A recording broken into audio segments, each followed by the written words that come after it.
jedna od zemalja koja se sve vreme prepoznavala u svetu prvo kao pobednik, a onda možda i kao totalni gubitnik u borbi protiv COVID-19, odnosno koronavirusa, jeste Švedska.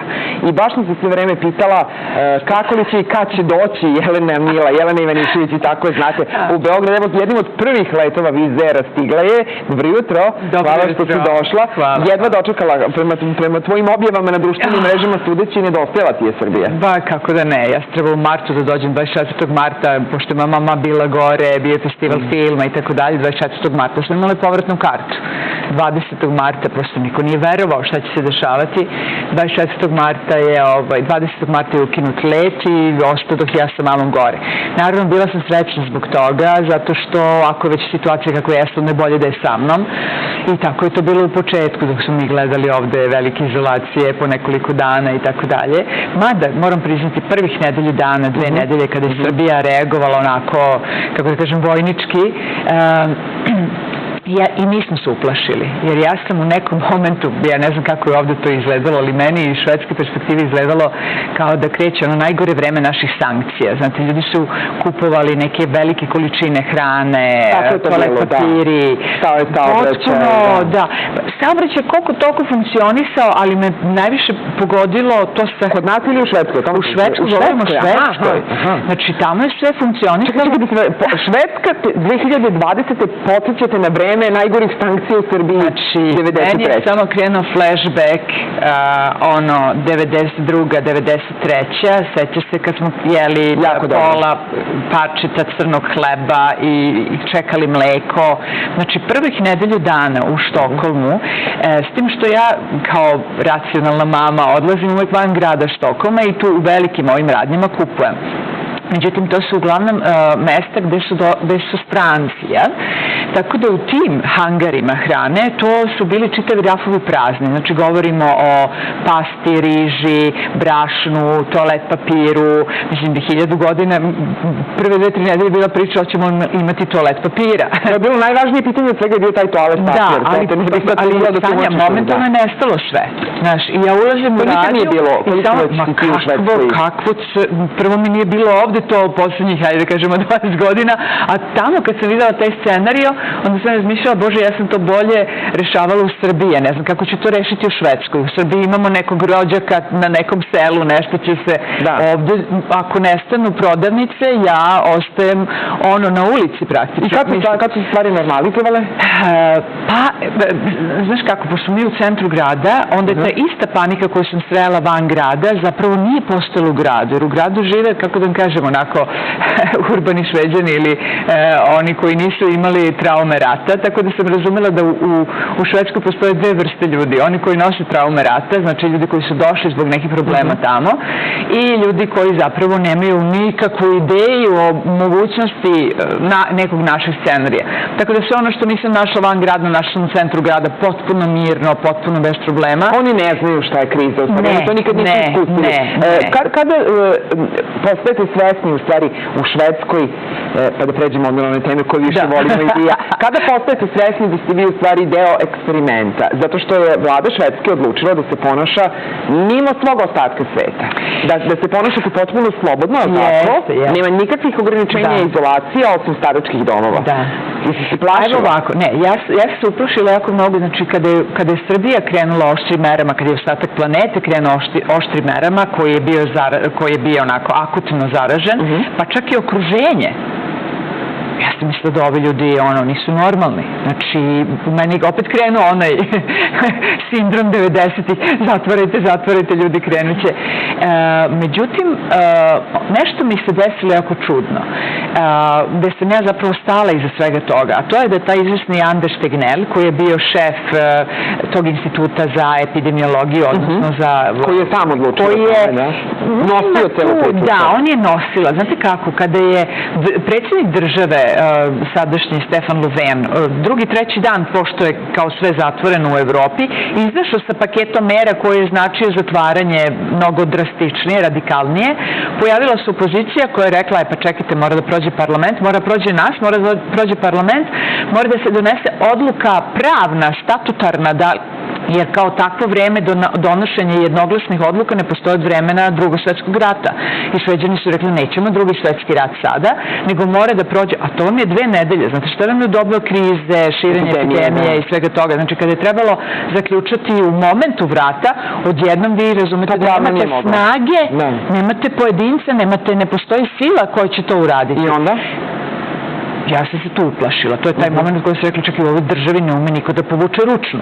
Mislim, pazite, ne samo u pitanju epidemije, nego i svega ostalog. A onda se pojavio taj Anders Tegnell koji je lepo, kako da vam kažem, švedski, rekao, slušajte.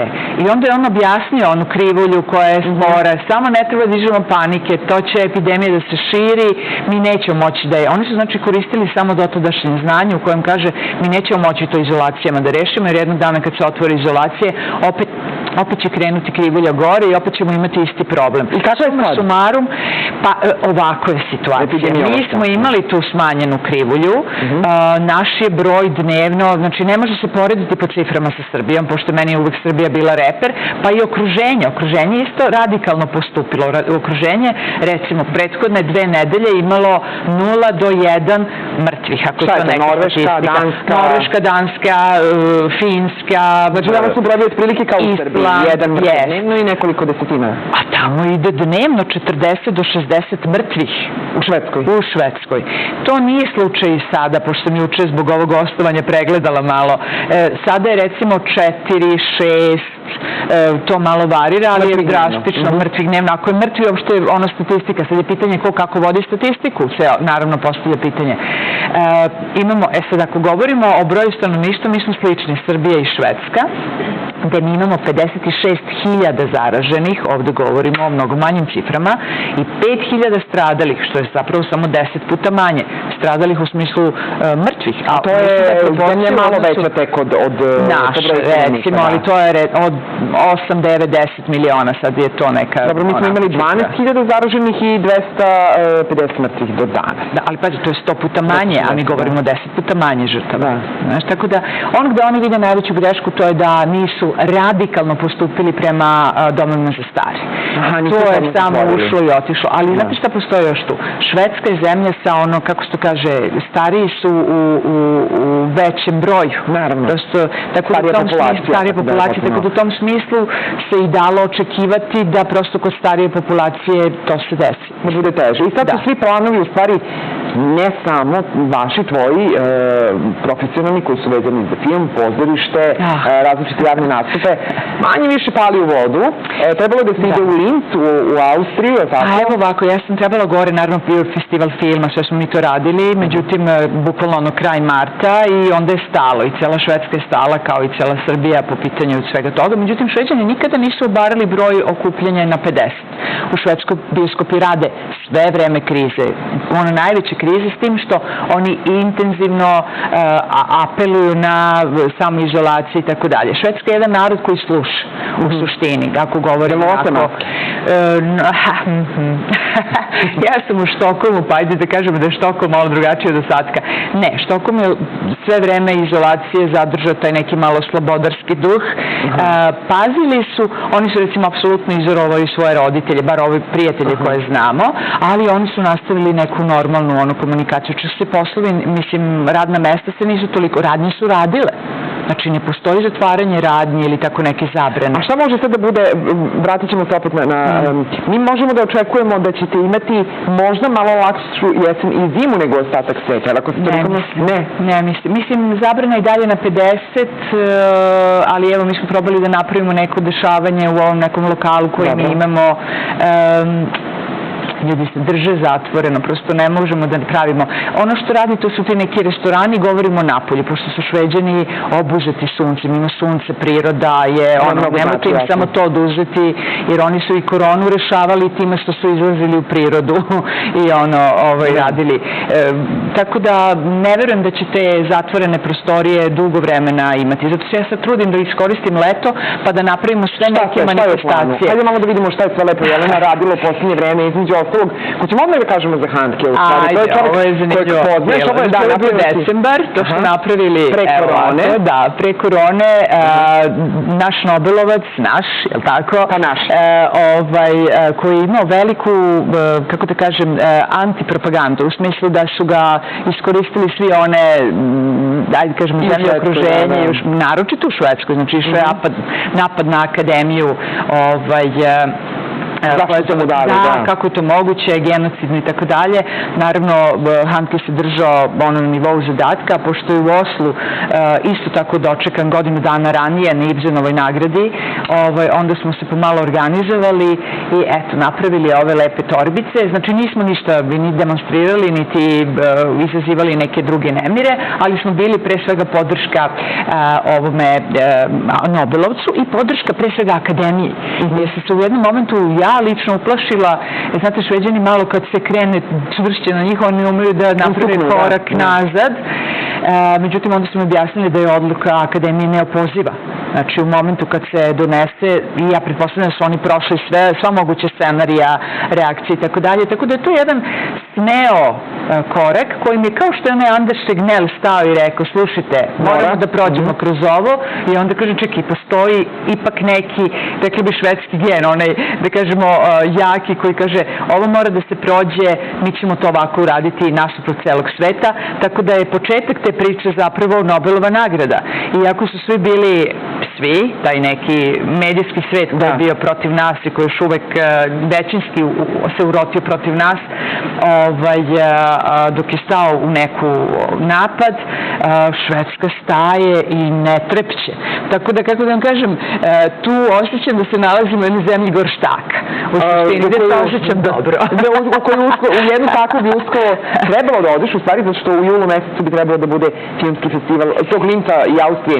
Linca treba da bude za Vidovdan i zbog granica prelaska to je prosto obustavljeno. Međutim, Banja Luka stoji. Banja Luka, ove divne žene koje su došle, žene žrtve rata iz Republike Srpske, na čijem čelu se nalazi Božica, one su bile u Štokholmu, podržale Handke, znači mi smo imali jedan ozbiljan odbor ove ljudi. Kad je Banja Luka? Banja Luka će se desiti sada 29. juna, bit će na njihovoj zvaničnoj skupštini i oni će se nekako zahvaliti svemu tome. Biće čak i udruženje iz Adatelja koje je podržalo celu tu stvar. Nažalost, Savez Srba je nešto prećutao celu priču. Dobro, to su naše priče iz dijaspore, to je posebna tema. Ali da li će se desiti iz Crne Gore? Ako procedura bude za ulazak, ti kao švedska državljanka možeš da uđeš u Crnu Goru, Pa da, ja ću ući u Crnu Goru i ja uopšte ne znam što se dešava u Crnoj Gori.